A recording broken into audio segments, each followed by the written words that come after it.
Hi, this is Nomi Shannon, the Raw Gourmet, and today I want to make another really summer dish for you. It involves corn. I like sweet corn, which is kind of white, but there's also yellow corn, and the difference is sweet corn tastes sweeter. If you have a recipe like soup or something, or chips, and you don't know which to use, either use the yellow or use a combination. Or use whatever you can find in your neighborhood store or in your backyard if you're growing corn. This is such a simple recipe, it's crazy. Since red cabbage lasts so long in the refrigerator, it's a real good sort of emergency little dish to make if someone comes over and you happen to have some sweet corn, or you can ask someone to pick up some sweet corn for you. Again, it's from the Raw Gourmet, which is a very good first book to get and has over 250 really simple recipes in it. This one is on page 51, and it's called Corn and Cabbage. This is one rendition of it that my food stylist made. I'm going to read the ingredients to you except for the last ingredient, because the last ingredient's a secret, and I'm not going to let you know what it is until I put it in, because it's going to be one of those like, huh? How can that taste good? And it's delicious. And by the way, I learned this recipe at Hippocrates Health Institute when I worked there.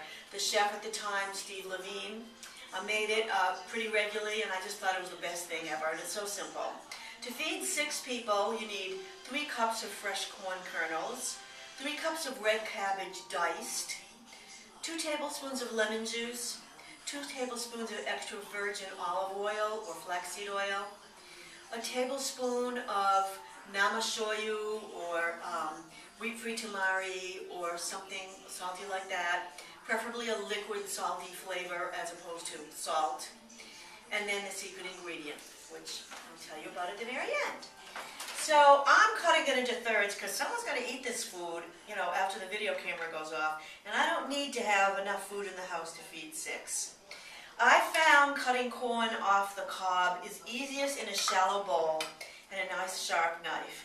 And you put the corn in with the wide end on the bottom, and you just don't dig in deep. That's very important, because if you dig in deep into the cob and you cut bits of the cob off, it's so rough that it can really give you a tummy ache, or maybe if not you, someone who doesn't have a strong constitution or who isn't as used to raw food. So here's the trick. Once you've done the cutting, is you milk it. And how you do that is you run the knife down. You're getting a great deal of delicious corn by milking it, by scraping right down it. You're getting, if you went too shallow to get it all, you don't worry about it, because you're getting the rest of it by running the knife down and milking all the goodness out of the corn. You definitely want to use, always when you're using corn, the freshest corn. Don't buy it on Tuesday and make it on Friday. Buy it on Tuesday and eat it on Tuesday. They really are pretty good about serving fresh picked corn in the stores, because you can tell. You can tell when your corn isn't fresh. So you really want to use it immediately. So the only reason I'm measuring is because the original recipe called for 3 cups, and I thought, well, a cup would be enough. So that's a half cup. So I'll do 1 more air, and I don't think this is a little air. So it's probably not going to get me to a cup, but it'll be good enough, because the real trick with this recipe is to have equal amounts of the corn and the cabbage for the look of the recipe. And so the measuring doesn't really matter. It's that people need recipes when they first start out. Some people need recipes forever, just to know how to make it. And then you wing it after that, once you get a little more familiar with it. Doing the milking. Now you can see that this doesn't take a whole lot of time. In case you've been worried about cutting corn off the cob, it's just this simple. It's just a no-brainer, almost.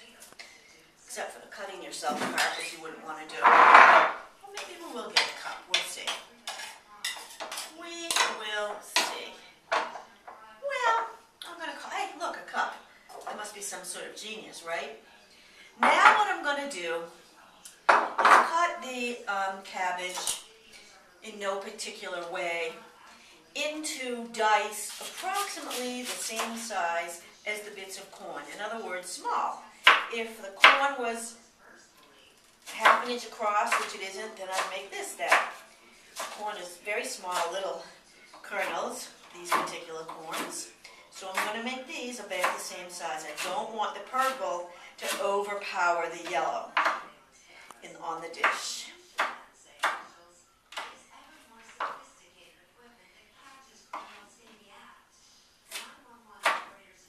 I'm not going to measure this one because I can eyeball it. But what I will do is put the corn on the one side of the dish and the cabbage on the other, so I can definitely eyeball it with more accuracy. And again, it's a visual thing. We have our yellow from the corn and our purple from the cabbage, and I simply would like it to be 50-50 for the visual. It's probably not going to affect the taste all that much. This couldn't be easier, and you could make enormous volumes of it, and I think you're going to be very surprised with not just the simplicity, but the wonderful taste. I mean, the whole is greater than the sum of its parts. Okay, so I'm going to call that sort of equal, right? Normally I just put these in a platter and put the flavorings over it, but I thought I'd be fancy tonight. So then the original is 2 tablespoons of oil, so I'm just going to use a tiny bit of oil. Ooh, that was more than I would have liked to have used. Too late. That was a good tablespoon, which is more than I needed. And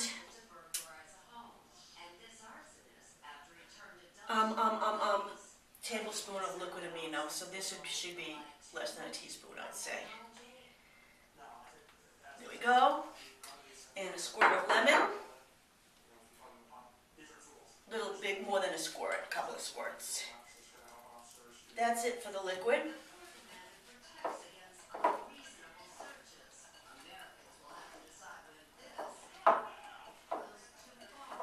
Okay.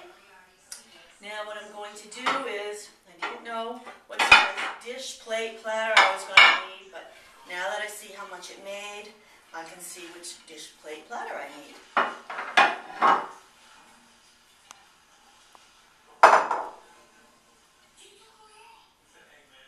Now for the secret ingredient. Just make it this way the first time. Don't say, oh, I'll use this instead. Make it this way because you're not going to believe how incredible it tastes. Cinnamon. So, I know you're not going to believe it, but it is fabulous. If you want to give it 5 or 10 minutes to rest for the flavors to marry, by all means do so. This will keep in your refrigerator for a couple of days, and let me tell you something. I can almost guarantee that you are going to wow your company and you're going to wow yourself with it. It's just that simple and fantastic. Corn and cabbage, the secret ingredient is cinnamon or pumpkin pie spice. I hope that you enjoy it. I hope you go out and make it tonight. This is Nomi Shannon, the Raw Gourmet. I hope you have a great raw day.